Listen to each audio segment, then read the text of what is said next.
Doctor Mohammad Yunus কত অবলীলায় বলে ফেলেন যে এই দেশের মানুষকে টাকা দিয়েই এই দেশের মানুষের কাছ থেকে ভোট কিনে ফেলা যায়। ওই দেশের মানুষ সম্পর্কে ওনার ধারণা কি, ওনার এইটুকু বক্তব্যই তো সেটা খুব পরিষ্কার হয়ে যায়। দেখুন, এই দেশের মানুষকে যদি টাকা দিয়ে কেনা যেত, ভোট কেনা যেত, তাহলে আর শেখ হাসিনাকে ভোট কেন্দ্রে হাহাকার করতে হতো না 14, 18 বা 24 সালে। কারণ মানুষ বুঝেছিল যে এই ভোট দেওয়া না দেওয়ার মধ্যে কোনো ডিফারেন্স নাই। সো টাকা আওয়ামী লীগের হাতে কম ছিল না। তারা যদি ভোটার কে টাকা দিয়ে আনা যেত, তাহলে সেই ব্যাপারে কোনো কার্পণ্য আওয়ামী লীগের করবার কথা নয়। সো বাংলাদেশের মানুষের ভোট টাকা দিয়ে কেনা যায়, এরকম বিশ্বাস যিনি লালন করেন, তিনি তো বাংলাদেশের মানুষকে তাদের ক্ষমতা তাদের হাতে দেয়া কিংবা বাংলাদেশের রাজনীতিবিদদের হাতে রাজনীতির ভারটা ছেড়ে দেয়া তিনি নিরাপদ বোধ করবে না, সেটাই স্বাভাবিক। এবং তার পিছনে আপনি যেটা বলছিলেন যে পশ্চিমা শক্তির তো ডেফিনেটলি একটা বড়, আমি বলছিলাম না যারা মাসুদ, হ্যাঁ ডেফিনেটলি তাদের একটা বড় প্রভাব তো তার উপরে আছে। এবং আপনি যদি উপদেষ্টা পরিষদটা লক্ষ্য করেন, এই উপদেষ্টা পরিষদ এত মেজারেবলি ফেল করলো কেন, এটা কিন্তু আমি চিন্তা করেছি অ্যাটলিস্ট যে কেন। তাদের কয়েকটা কারণ আছে। এক হচ্ছে তাদের বেশিরভাগ বাংলাদেশকে চেনে না, জানে না। বাংলাদেশের গ্রামে গঞ্জে মফস্বলে হাঁটার কোনো অভিজ্ঞতা তাদের নাই। আমার জন্ম, বেড়ে ওঠা, আমার বাবার তার শিক্ষা জীবন সবকিছুই, আমার মায়ের জন্ম, বেড়ে ওঠা সবই ঢাকায়। কিন্তু রাজনীতির কারণে আমাকে কিন্তু আবার এই চতুর্থ প্রজন্ম হিসেবে আবার আমাকে এখন গ্রামে যেতে হচ্ছে। একদম মানে ফ্রম জিরো থেকে, স্ক্র্যাচ থেকে আমি শুরু করেছি আবার। 4 জেনারেশন কিন্তু আমরা কেউ গ্রামের সাথে আমাদের কোনো সংযোগ ছিল না, কিন্তু আমি আবার শুরু করেছি। এই মানুষগুলো তো অনেক পুরানো রাজনৈতিক দল ছিল, অফকোর্স। এবং বিএনপি যেমন এটিও সত্য যে সরকার কোনো ব্যবস্থা গ্রহণ করছে না, তেমনভাবে এটিও সত্য যে এই রিপোর্টে যেটি এসেছে যে 92% এইসব বিভিন্ন রাজনৈতিক সহিংসতার সাথে বিএনপি জড়িত। এটিও সত্য যে চাঁদাবাজির বিভিন্ন ঘটনায় বিএনপি নেতাকর্মীরা যুক্ত হচ্ছেন, এবং সেই জন্যই বিএনপি বহিষ্কারও করছে। 4000 হোক বা 7000 হোক, অলরেডি বহিষ্কার করেছে বিএনপি। একদিকে তারেক রহমান সমাবেশে বলছে যে মানুষ আর প্রতিহিংসা প্রতিশোধের রাজনীতি চায় না, আরেকদিকে টিআইবির রিপোর্ট বলছে যে সেই পথেই বিএনপি হাঁটছে। না, আমি তো সেটাই বলছি যে বিএনপিকে তো এই বিষয়টা এখন বুঝতে হবে। বিএনপি ডেফিনেটলি নীতি নির্ধারকরা আশা করি বুঝতে পারছেন যে সরকার ব্যবস্থা নেবে না, ব্যবস্থা নিয়ে যে বিষয়টাকে থামাবে বা কমিয়ে নিয়ে আসবে, এটা সরকারের লক্ষ্যই না।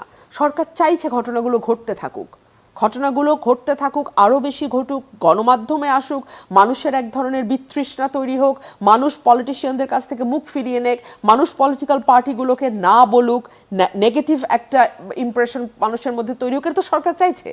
কিন্তু বিএনপির দায়িত্ব হচ্ছে এই প্রতিকূলতার মধ্যেও এই বিষয়টা এনশিওর করা যে না, ঠিক আছে, সরকার করবে না, সরকার আইনগত ব্যবস্থা নিয়ে নানান অপকর্ম কমিয়ে নিয়ে আসবে, এটা সরকার করবে না, তাহলে আমি দলগতভাবে এখন আরো শক্ত কি পদক্ষেপ নিতে পারি, এইটা বিএনপিকে এখন ভাবতে হবে। সেই জন্য আমি এটাকে বিএনপির জন্য একটা ওয়েক আপ কল বলেছিলাম যে সরকার তাকে আইন শৃঙ্খলা বাহিনীর প্রপার প্রয়োগ দিয়ে, আইনের প্রপার প্রয়োগ দিয়ে সরকার যে বিষয়টাকে বন্ধ করবে, এই আশা বিএনপির করে লাভ নাই।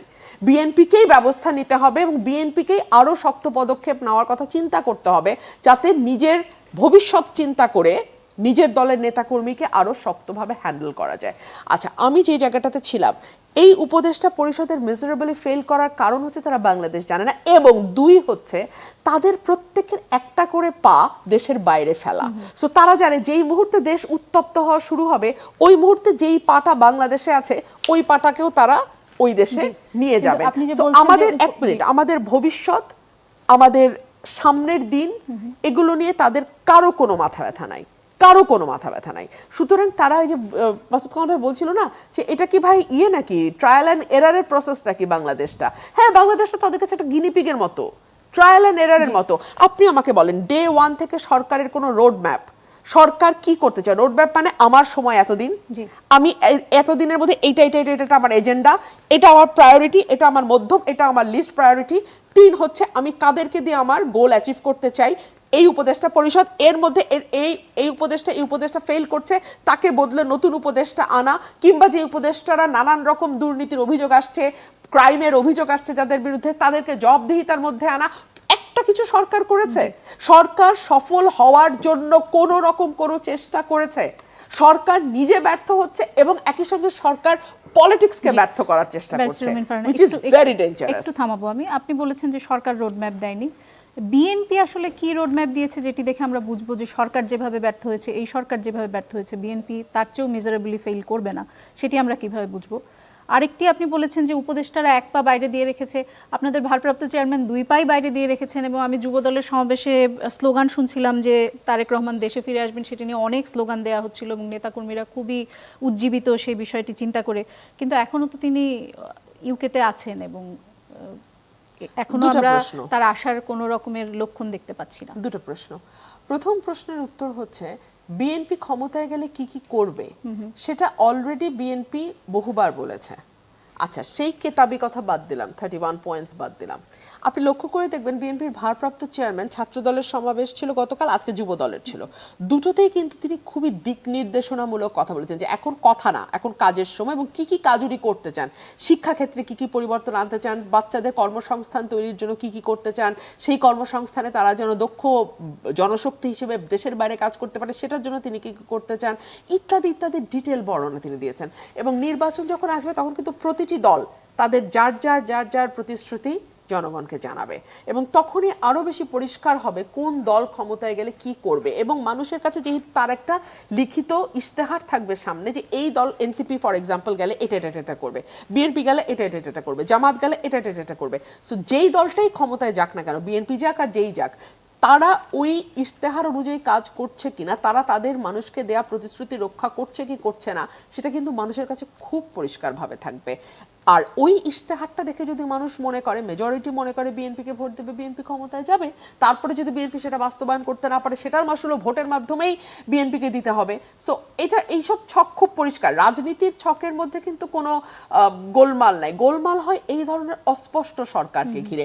আর জনাব তারেক রহমানের ফিরবার ব্যাপারে যে কথাটা আপনি প্রশ্ন করেছেন, আমি যদি পাল্টা প্রশ্ন করি, সরকার তার নিরাপত্তা ততটুকু এনশিওর করতে পারছে না কেন যে তিনি দেশে ফিরে আসবেন? তিনি কি দেশে ফিরে আসতে চান না? তিনি কি দেখেন না যে বাংলাদেশে তার জনসমর্থন কতটুকু? এবং এত ঝড় ঝঞ্ঝার মধ্যেও যেই পরিবারের নেতৃত্ব বাংলাদেশের মানুষের হাত ছাড়ে নাই, ৭৭ বছর বয়সে ১৫০ বছরের পুরানো সলিটারি কনফাইনমেন্টের মধ্যে যিনি গেছেন, সেই পরিবার দেশের বাইরে চলে যাবে, এই হিস্ট্রি কিন্তু নাই। বেগম খালেদা জিয়া খুব পরিষ্কার বলেছিলেন যে বাংলাদেশ ছাড়া আমার পৃথিবীর আর কোথাও যাওয়ার কোনো জায়গা নাই, এবং একই কথা তার সন্তানদের ক্ষেত্রেও প্রযোজ্য। কিন্তু তারেক রহমান কি সেটি সেভাবে বলতে পারবেন? যে দেশে তিনি নিরাপদ বোধ করছেন না, সেই দেশে তিনি উনি বোধ করছেন না, ওনাকে নিরাপদ বোধ করতে দেওয়া হচ্ছে না, নিরাপত্তা দেওয়া হচ্ছে না। আমি যদি পাল্টা এভাবে বলি, ওনার মামলাগুলো কিন্তু সব ওঠে নাই, ওনার মামলাগুলো কিন্তু এখনো বাকি আছে, ওনার মামলা সব ওঠে নাই। সুতরাং ওনার, দেখুন, বাংলাদেশে এতদিন পর্যন্ত দ্বিদলীয় ব্যবস্থা ছিল, এবং বাংলাদেশে এখনো যদি আপনি ভোটার পার্সেন্টেজ ধরেন, এই দুটো দলই আওয়ামী লীগ এবং BNP largest political party. Awami League কিন্তু পুরোপুরি নেতৃত্ব শূন্য এখন। আওয়ামী লীগের প্রধান থেকে শুরু করে টপ লিডারশিপ যারা ছিল কেউ বাংলাদেশে নাই, আর বাকি যে কয়জন আছে জেলে আছে। বিএনপিকে যদি লিডারশিপ শূন্য করে ফেলার কোনো চেষ্টা বা পায় তারা সরকারের থাকে, বিকজ আমরা এই সরকারের বিরাজনীতিকরণ নিয়ে এতক্ষণ আলাপ করেছি দোলা, সো এইরকম কোনো প্ল্যান যদি তাদের থাকে, তাহলে তাদের প্রাইম টার্গেট কিন্তু বিএনপির ভারপ্রাপ্ত চেয়ারম্যান তারেক রহমানই হওয়ার কথা।